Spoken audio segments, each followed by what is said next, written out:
Hey guys! So in today's video, we're talking about our composting toilet.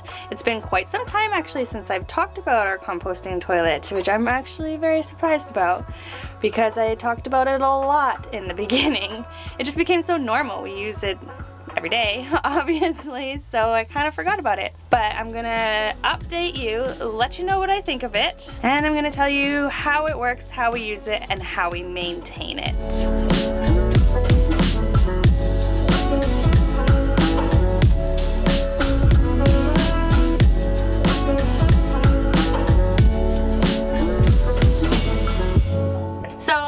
Other videos that I will link right here. One is all about composting toilets. It was one of my first videos, so check that one out if you don't know anything about composting toilets at all. It's a really good video just to kind of get some basic information.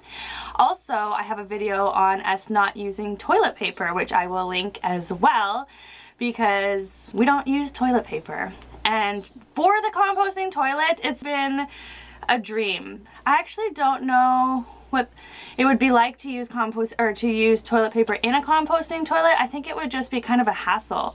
Ours is so clean and tidy because it doesn't have any toilet paper in there. So we do have our cloth toilet paper, and we use a wet bag to put our dirty toilet paper in, and then we just wash it, obviously. Now, if you have seen any of my previous stuff on Instagram about our composting toilet, I was raving about this toilet when we first got it, before we used it, which I will say I still love the toilet, but now that we've been using it, I see a lot of flaws. Not the toilet itself, but in just our situation, because this is a toilet that was built to be used on a boat for like a few nights. We use it on a daily basis, so I would say that it's a bit small, which isn't too bad because we do empty it frequently, so it doesn't ever smell, no smells, but it is just very small. I'm going to show you inside the toilet. We're going to empty the toilet together right now, and I'm going to show you the whole entire process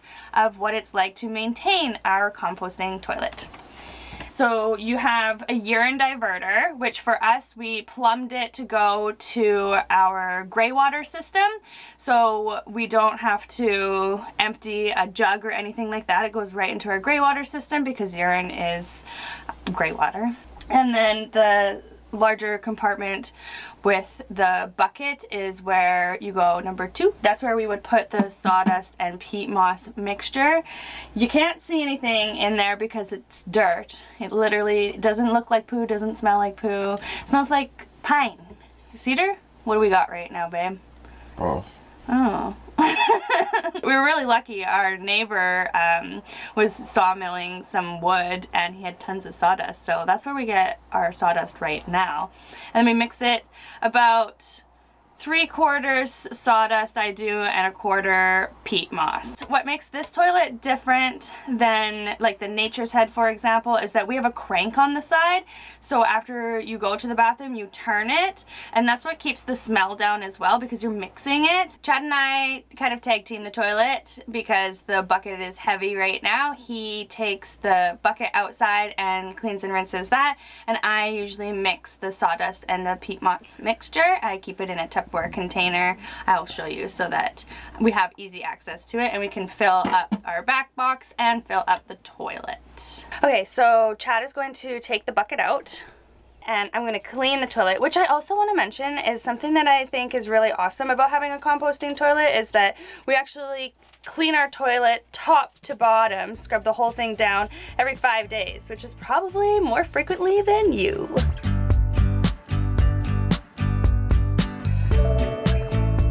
Right now we are using this compost bin where we put our kitchen scraps and our composting toilet in, and that's until we build a larger composting area over by our garden. So for now, this is awesome. It works just fine.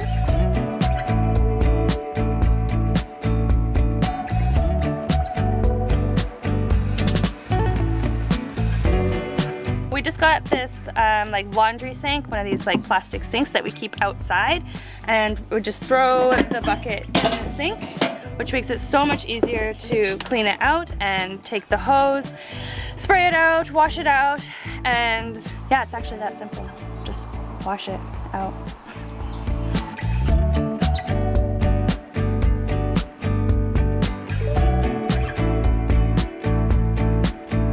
So while Chad is cleaning out the bucket outside, I'm gonna go inside and clean the toilet inside. I give everything a wipe down and I clean it all out. Let me show you the design Chad did to make the urine go from the urine diverter through the pipe to our gray water system. I think it might be really hard to see, but he built the pipe to go down and it does like a little P-trap thing and then it just hooks right into our gray water system. It's very, very simple. When you put the toilet seat down, the urine diverter just sits right in the top of the pipe. So it's a pretty simple system.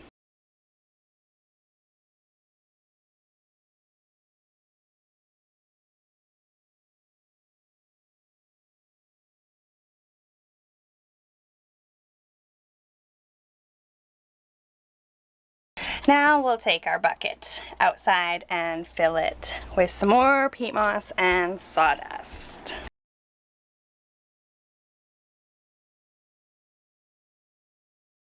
So in one of our storage boxes attached to the house, we have our giant bag of peat moss. I think it was like $12 and it lasts at least 6 months. And our sawdust is free from our neighbor right now, but normally we had like wood chips kind of sawdust mixture before and it was $7 and it was about the same, about 6 months.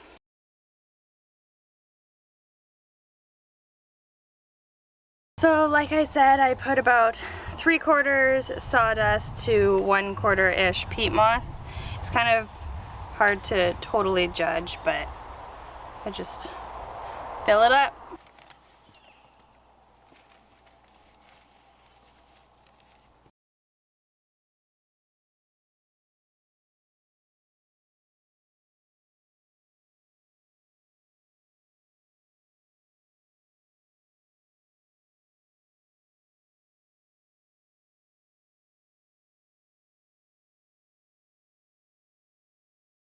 So like I mentioned earlier, ours has a crank in it. So when we fill it with the sawdust peat moss mixture, I like to put it just to the bar.